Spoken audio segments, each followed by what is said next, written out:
Welcome back to the Purdue Owl with Peyton and Dana. Today, we're going to be talking about how to properly integrate quotes. Integrating quotes into your writing isn't just about inserting someone else's words.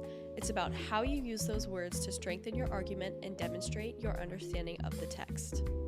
If you've ever gotten the comment, avoid dropping quotes, and weren't sure what it meant or how to fix it, you're not alone. In this video, we're going to break down exactly what it means to integrate a quote properly, and we'll explore 3 clear and effective methods to do so. A dropped quote, also called a floating quote, is when a quotation is inserted into your writing without context or connection to your own words. For example, Shakespeare explores guilt. Out, damned spot, out, I say.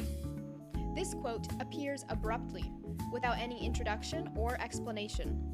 It leaves the reader wondering who's speaking, why the line matters, and how it connects to your argument. Our first method of quote integration is a signal phrase. A signal phrase introduces the quote with context and often includes the author's name and a verb that conveys the tone or purpose. For example, in Macbeth, Lady Macbeth's desperation becomes clear when she cries out, "Out, damned spot, out, I say."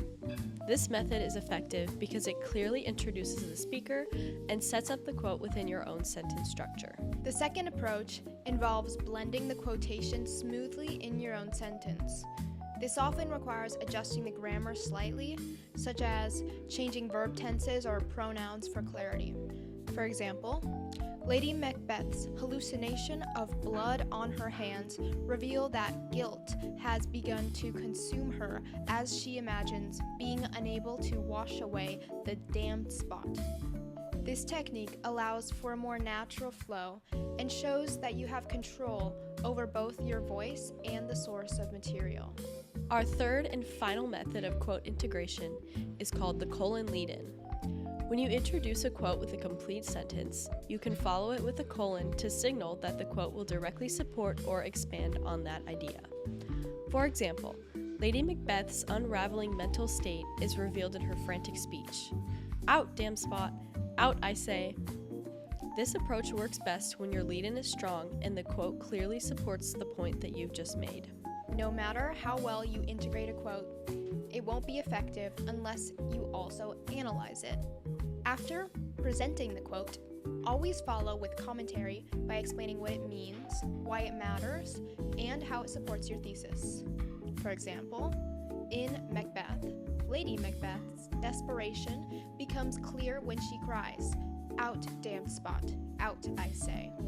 Lady Macbeth's hallucination of blood on her hands reveals that guilt has begun to consume her.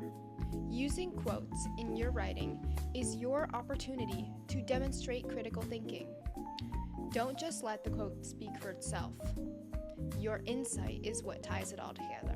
To recap, the 3 main ways to integrate quotes are using a signal phrase, blending the quote into your own sentence, and introducing the quote with a complete sentence followed by a colon. And remember to always follow up with an analysis. When you integrate quotes thoughtfully, you're not just borrowing someone else's words. You're using them as building blocks in your own argument. We hope you've learned how to integrate quotes after this video.